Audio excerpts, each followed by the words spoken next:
Welcome to the banker lamp. Please enjoy the video. You begin by powering the phone off and removing the SIM and any case or protector so you can access edge seams.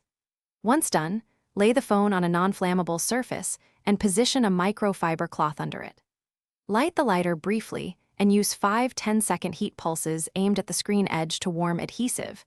Keep the flame at least 1-2 cm away so you only transfer heat and not soot or melt plastic. Make sure to rotate sides evenly to prevent warping. Next, apply a suction cup near a warmed edge and lift gently to create a small gap. Insert a thin plastic pick or metal card with caution and keep pressure low.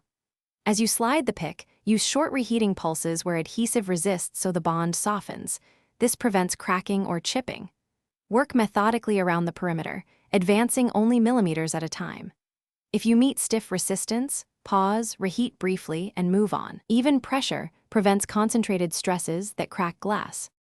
When the screen is free enough to lift slightly, prop it up and locate the ribbon cable connectors. You must disconnect them carefully using a plastic tool. Note orientation for reassembly. Once detached, clean residual adhesive with 90% isopropyl on a lint-free cloth and apply new adhesive strips or pre-cut frame tape before seating the replacement. Reconnect cables and power on to verify the display. If the screen does not respond, reseat connectors, check for debris, and test again before fully sealing the device. Thanks for watching. If this was helpful, leave a like and consider subscribing. See you next time.